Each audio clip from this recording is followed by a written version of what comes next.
I think Dave Ramsey's a freaking idiot. Tell me more, because like you've said that a couple times in our conversations, and I can't say I'm a Ramsey guy. I've seen him a couple times on TV, and it seems reasonable. Look, But like some of the stuff doesn't make sense. But the problem is all of economics, like because I was an econ minor in college, all of it is backwards looking, right? Like even financial planning is backwards looking, even though we can do as many projections as we want to in the future. And so like guys like Dave Ramsey or just like older advisors who don't have their finger on the pulse, mm. like they don't understand modern challenges. Like So like what? For shut the fuck up. someone Shut the saying this, fuck up what are you talking about about? like shut the fuck up about avocado toasts and buying lattes. That's not stopping millennials and Gen Zers from buying a house. What's No, stopping millennials and Gen Zers from buying a house is the is that what you're incredible saying? amount. But like, I mean, essentially, that's what they allude to is just like pay off debt right now because it's easy. It's like it's not though. Like people, like sure, you could put yourself into a bubble, not do anything fun, not hang out with your friends, not have a social life, which is super healthy for your mental health, by the way, because our generation struggle with mental health. Shocker. We've gone through what, 3 wars, 3 recessions now. Well, I guess COVID was a multi-year pandemic in the middle of our family family creation time, basically. yeah, Right? right. Like people, yeah. I mean, and you're gonna tell me that like you can just like lock yourself down and just pay off all your debt. It's just not realistic. And then they go like, oh, it's because of your lattes, and it's just like, dude, $7 a day. Like, sure, that's a lot of money, but like, come You on, spend man, that's $7 on still. a latte, dude. It's like $5. Where are you? I don't Or know. is I that don't. I inflation? don't. Has it been a while since I've been to Starbucks? I mean, to be fair, I make my coffee at home because I think coffee tastes like shit regardless. If you put anything in it, it still tastes like shit. It has one job and one job only, and that's to keep my energy levels up. I don't care how it tastes. Give him the mud. Yeah. Give me my dirty black What water kind and of let me coffee do go. you brew? Tell the world. Uh, What kind of coffee do you actually brew? it's like Costco's like $10 4-pound bag of beans that I grind Dude, up and that's throw in a cup. disgusting. Yeah, well, it has caffeine in it and it works, dude. Vessel. I'm a vessel. Give me the caffeine. And then Speaking of I'll word drop vessel, this is a little it. off topic, but did you know that the thing you put the wax in a candle in is called a vessel? Really? This word has like popped up multiple times for me this week, and now like the candle context of like you pour wax into a vessel, not like a cup or a glass or a jar. It's called a vessel, and now you're talking about being a vessel for coffee. Like Well, this also, word. I I mean, need to use this word in my insights next week. my wife thinks I'm a psychopath too for doing this, but I'll drop an espresso pod and I'll do a shot in the dark too. So I'll have an Wait, what? espresso. It's called a shot in the dark.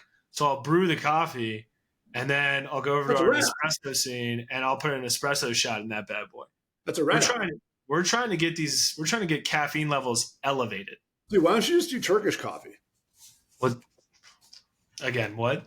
Are you serious? You've never No. heard of Turkish coffee? With all your worldly army brattiness, you've never heard of Turkish coffee? No, I've heard of Cuban coffee. What's Cuban coffee? Is it like It's from spiced Cuba. coffee? No. It's from Cuba. Turkish coffee is they grind up this really good coffee into like super fine type stuff. You throw it into this little Turkish pot. It's kind of like a cut off cone kind of thing. This is the cheesecloth thing, where you like no, you cheese. You have like little Turkish coffee cups, and so you do one coffee cup of water for every tablespoon of Turkish coffee, and either be like if you like it sugary, a tablespoon. I prefer half of sugar.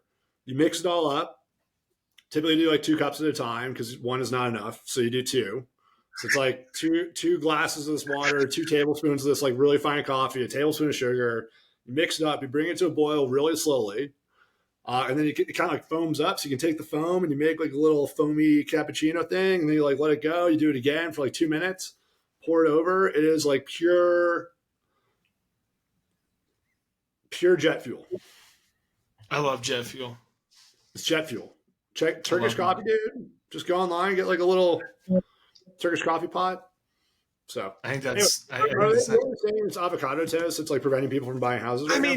I mean that it's over exaggerated, but essentially they're just saying like our money spending habits inhibit us from from buying a house. And it's so backwards, because if you look at wage growth versus, and I know you have, if you look at wage growth versus house price growth versus, every other economic indicator out there, it doesn't line up. And so when you look at like what worked 30 years ago, that doesn't work today. Shit, what worked 10 years ago doesn't work today. And so Yeah. like the model has changed. It just has. Like, and it's okay, like people, it is okay to fucking rent. And like it just is. It just is. And like when somebody goes, when we posted that housing video and someone was like, you just need to stop putting 5% down on houses. Like, dude, what are you talking about? I think the median house is almost close to $500,000. So 20% on that is $100,000. Yeah, I think you're close to like 400 right now. Is it 400? Okay. 350, So, 400, something like that. so 400, you're still at 80 grand. Yeah, I mean, if you think about it, like now, if you're talking about 7% interest rates on the low end, Right. right? That's $28,000 a year in interest, right? So you're spending for the median home, right?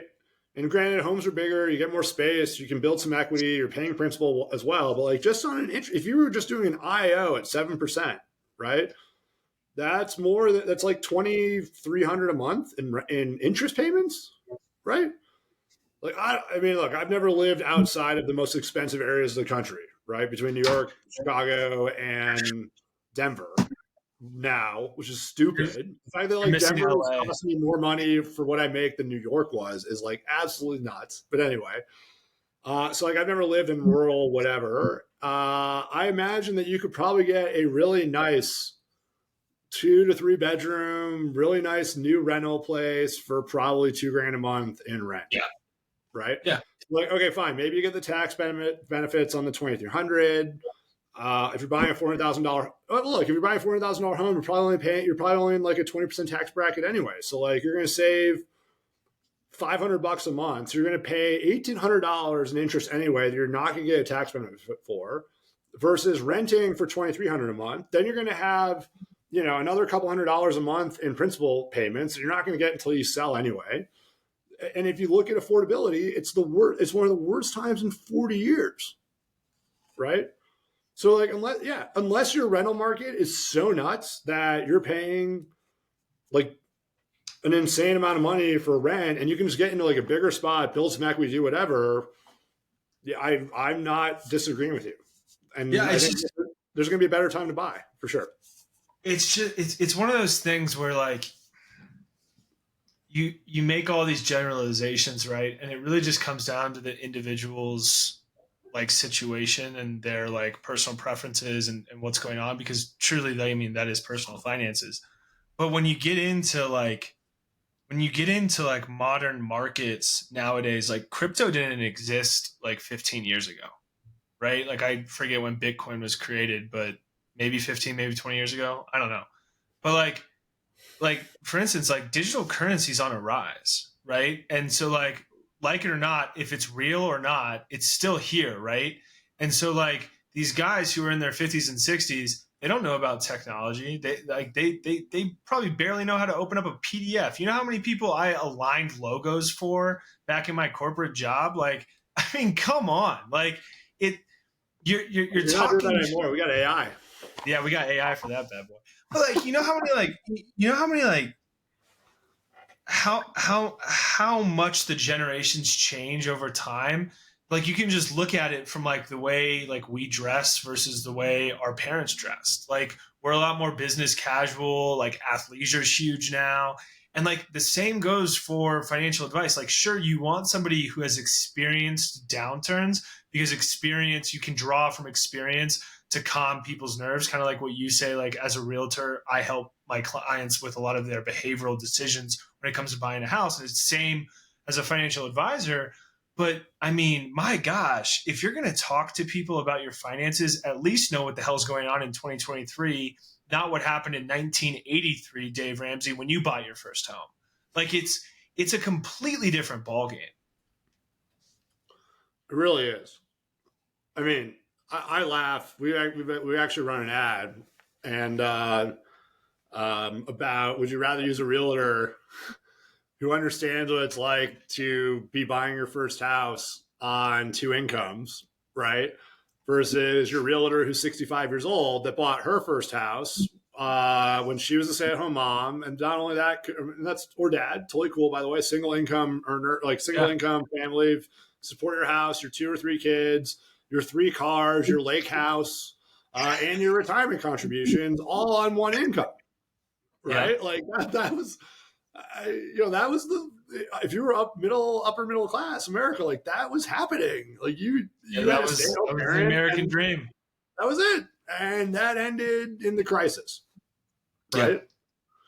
Yeah. And then the Fed, financially repressed everybody coming out of it, and now you're paying it in the form of inflation right now, and it's really, the game has changed. No, dude, just make more money. It's easy. Just make more money. That's what just make more money. Whatever, like what? Drop of a hat. Everyone watching this needs a CEO of a company. Give me a call because real estate sucks right now. So yeah. Cool. I think we bash housing we really have beaten a dead horse with housing because honestly, for the most people who are listening to this, it's going to be the first, probably like the largest decision that they make in their lives. Probably multiple times, it'll be the largest decision that they make in their lives. They're the single largest transactions for most people. Like very rarely are you otherwise hitting a button on a trade as an individual, moving $500,000 of equity or of cash to something. Right. And so we really beat down on it, but it's a serious topic, and I just get sick and tired of people making it so nonchalant. Like, oh yeah, just buy 5 houses and rent them out. Like it's so much more complicated than that. It's so much more complicated than eliminating avocado toast and lattes from your budget. It's so much more complicated than just make more money. It's like you have to think about, are you building a family in this house? Do you like the schools? What's your lifestyle like? Do you want to be like, we're in Denver. Do you want to be close to the mountains? Do you want to be further from the mountains? Do you want to be close to the airport? Like there's so many, there's geographical questions, there's lifestyle questions, there's kids questions, there's neighborhood questions.